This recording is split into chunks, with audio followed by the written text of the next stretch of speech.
Morning বন্ধুরা, সবাই কেমন আছো? আশা করছি সবাই ভীষণ ভালো আছো। তুলির সংসারে সবাইকে অনেক অনেক ওয়েলকাম। চলে এসেছি আবার একটি নতুন ব্লগ নিয়ে। আর আজকে ব্লগটা একদম সকাল থেকে শুরু করছি। আজ হচ্ছে সোমবার, তো তোমরা সকলে ব্লগটা দেখতে থাকো। আশা করছি আজকে ব্লগটা তোমাদের ভীষণ ভালো লাগবে।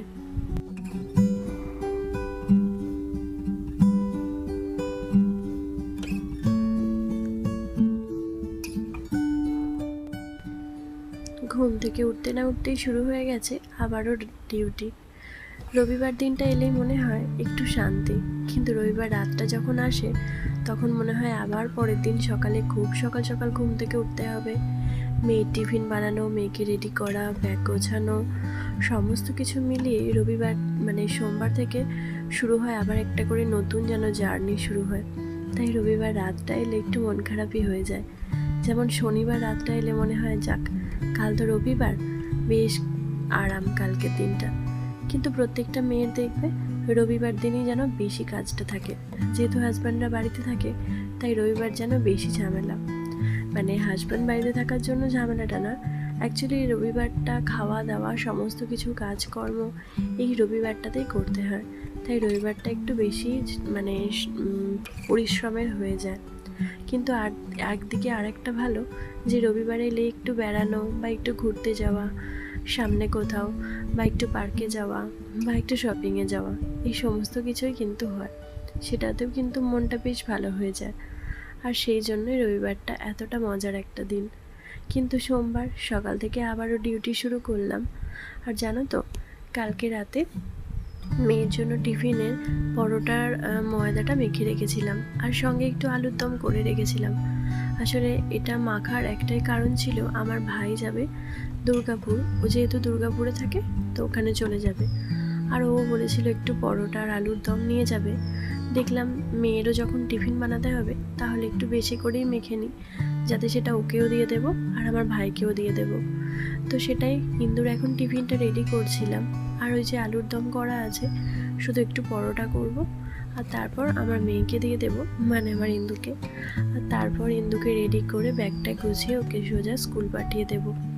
তো তারপর আবারও আজকে হচ্ছে ওর ড্রয়িং পরীক্ষা। তো আজকে পরীক্ষাটা হলেই ওর পরীক্ষাটা শেষ হয়ে যাবে। আর জানো তো, কালকে ময়দাটা মাখতে মাখতে আমার ভাই না এর মধ্যে একটু জোয়ান, কোথায় পাঁচফোড়ন, এই সমস্ত কিছু একটু একটু করে দিয়ে দিয়েছে।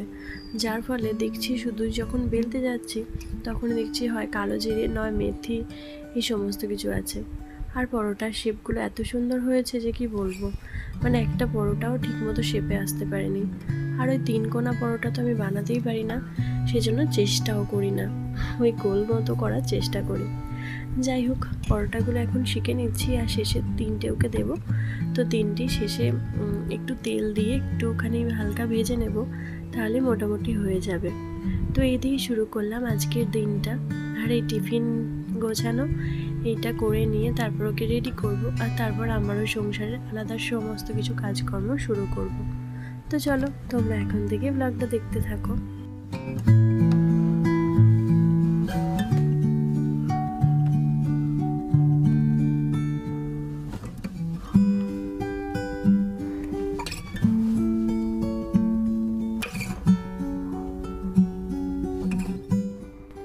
পরোটা বেলার এতটা ঝামেলা বলে না আমি বেশিরভাগ সময় লুচিই করি।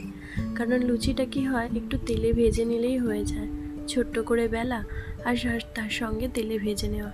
কিন্তু পরোটার আবার আরও ঝামেলা আছে, কারণ পরোটাকে শিখতে হবে, তারপর সেটা তেলে অল্প তেলে ভাজতে হবে। আর বেশি তেল তো খাওয়া যাবে না, তাই অল্প তেলে আমি করি। অনেকে অবশ্য পরোটাকে ওই ভালো তেলেই ভেজে খায়, কিন্তু আমরা সেরকমভাবে খাই না।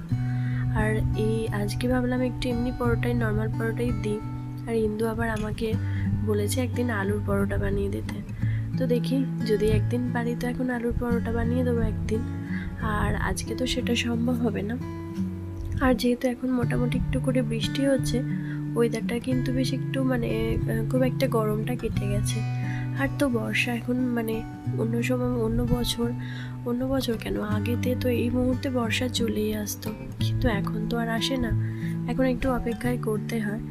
যাই হোক, যদিও এতদিনে বর্ষাটা এসেছে এর ফলে কিন্তু আবার সেই লুচি পরোটা খাওয়াটা যেন ইন্দুর ফিরে এসেছে। কারণ বেশ যখন গরমটা পড়েছিল তখন নিজেই ভয়ে ভয়ে বলতো যে লুচি পরোটা এসব কিছু করো না, জাস্ট আমাকে একটু করে রুটি দেবে, দুটো রুটি আর একটু সবজি। আর জানো তো, ওর বান্ধবীরা অনেকেই আছে, তো তারা ওই রুটি সবজির মধ্যে ঢ্যাঁড়সটা বেশিরভাগ নিয়ে আসে। তো ও খুব পছন্দ করে ঢ্যাঁড়স ভাজা দিয়ে রুটি খেতে, মানে ওদের দেখে দেখে শিখেছে আর কি। তো মাঝে মধ্যেই আমি ওকে ঢ্যাঁড়স ভাজা রুটি এগুলো বানিয়ে দিই, আর তার সঙ্গে মাঝে মাঝে কুমড়ো ভাজাও বানিয়ে দিই। আর কুমড়ো ভাজাটা একটু কালো জিরে ফোড়ন দিয়ে কাঁচা লঙ্কা দিয়ে ভাজা, অল্প একটু চিনি দিতে হয়, আর সঙ্গে অল্প একটু নুন। খুব ভালো লাগে খেতে, জানো তো, লুচি পরোটা বা রুটির সঙ্গে। এটা আমার শাশুড়ি মার কাছ থেকে শেখা। কারণ বাপি যখন মাঝে মধ্যে কুমড়োর তরকারি খেতে চাইতো না, তখন মামনি তখন এরকম করে দিত, তাতে অল্প একটু আলু দিত, খেতে কিন্তু বেশ ভালো লাগতো। আর যতই বলি না কেন, লুচি পরোটার সঙ্গে কিন্তু একটু মিষ্টি মিষ্টি আলুর চচ্চড়ি বলো, বা একটু কুমড়ো ভাজা, বা একটু মিষ্টি কুমড়োর তরকারি, ছোলার ডাল, এগুলো কিন্তু খেতে বেশ ভালো লাগে, তাই না? তো তোমাদের সঙ্গে গল্প করতে করতে আমার পরোটা 3টে কিন্তু ভাজা হয়ে গেছে, আর এইগুলোকে এত সুন্দর শেপ এসেছে তো কি বলবো। যাই হোক, এগুলো এবারও টিফিন বক্সে আমি ভরে দেবো।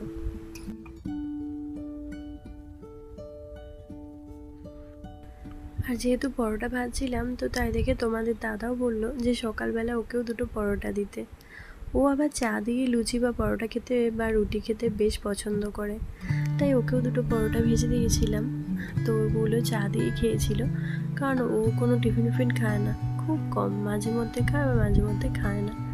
আর এখানে দেখো একদম মাখা মাখা আলুর তরকারি করেছিলাম, এটা দিয়েছিলাম, আর সঙ্গে একটু সুজি ছিল, তো সেটা দিয়ে দিয়েছিলাম ওকে।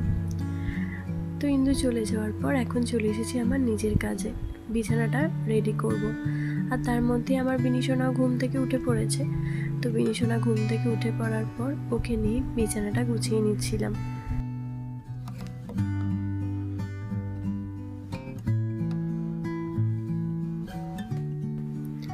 আর আজকে আমার জামা প্যান্ট পরে থাকার একটা কারণ কি বলো তো, আজ থেকে না আমি ব্যায়াম শুরু করেছি।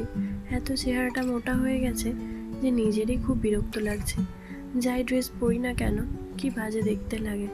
তো নিজের এত বিরক্ত লাগছে, তাই ভাবলাম না, চেহারাটা এবার একটু রোগা মনে হচ্ছে, করতেই হবে, না হলে আর হচ্ছে না। আর তার সঙ্গে পায়েরও তো মানে অপারেশন হয়েছে, তো পায়েতেও কিন্তু চাপ পড়লে বেশি কষ্ট হয়। আর সকালবেলা থেকে ঘুম থেকে উঠে তো পাটা চলতেই চায় না, মানে এত কষ্ট লাগে। কিন্তু এই যে মেয়ে স্কুলের তাড়াহুড়ো, এই সমস্ত কিছু নিয়ে কিন্তু উঠে কাজ করতেই হয়। তাই ভাবছি একটু চেহারাটা রোগা হয়ে গেলে এতটা সমস্যা হয়তো আর হবে না।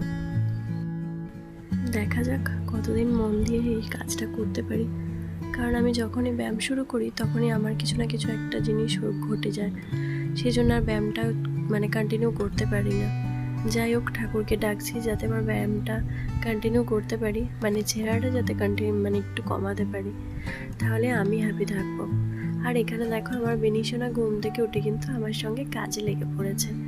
মানে আমি যখনই বিছানা গোছাই না কেন, ও ঠিক আমাকে আমার বালিশগুলো সুন্দরভাবে গুছিয়ে রাখার জন্য ছুঁড়ে ছুঁড়ে দেবে, আর এত হেল্প করে যে কি বলবো। সঙ্গে দেখো আমি মানে যখনই বিছানার মানে চাদর বা পাতবো বা বালিশের কভারগুলো চেঞ্জ করব, তো তখনই ও করবে যে বিছানার উপর গিয়ে শুয়ে পড়বে, আর কিছুতেই পাততে দেবে না।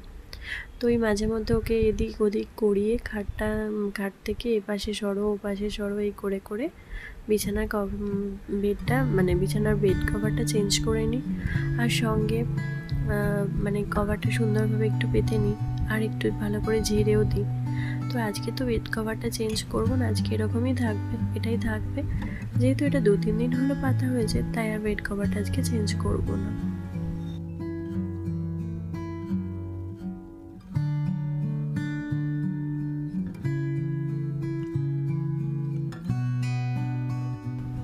তো এখানে এই যে আমি বিছানাটা গোছাচ্ছি, আর ও কিন্তু আমার সঙ্গে বকবক করে যাচ্ছে। আর জানো তো, কোন জায়গাটা কী রকম হয়েছে, কোনো জায়গাটা নোংরা আছে কি না, সেই সমস্ত কিছু ও আমাকে বলবে। মানে কোন জায়গাটা গুটিয়ে গেছে, মা এই জায়গাটা ঠিক করে দাও, ওই জায়গাটা ঠিক করে দাও, এই সমস্ত কিছু বলবে আমাকে, জানো তো। মানে মাঝে মধ্যে এত মনে হয় যে ও আমার যেন মা হয়ে গেছে, এত জ্ঞান আমাকে দেয় বসে বসে। আবার বসে বসে অনেক আদরও করে, গল্পও করে, এত মানে কথা ওর। তো এখন বিছানাটা মোটামুটি গুছিয়ে নিলাম। আবার আরও একটা জিনিস আছে, যখন আমি মানে ঘরে ঝাঁটা দিই বা মুছি, তখন আবার আমাকে বলবে তুমি কি কাজের মাসি হয়েছো। তো এত কথা ওর যে কি বলবো। এই যে বিছানা গোছানো হয়ে যাওয়ার পর একটুখানি চুপচাপ এখানে শুয়ে থাকবে, আবার কিছুক্ষণ খেলা করবে, তো তারপর আবার উঠে যাবে। উঠে গিয়ে মানে আমি যেখানে থাকবো, যদি অন্য ঘরে যাই সেখানে যাবে, বা মানে যেখানে আমি ঘুরবো সেখানেও আমার পেছন পেছন ঘুরে বেড়াবে। আর এখন এখানে ওই ABCD ওইগুলো আছে, সেগুলো নিয়ে কিছু খেলা করছিল। তো এখন খেলা করুক, আমি চলো স্নানটা সেরে নিই।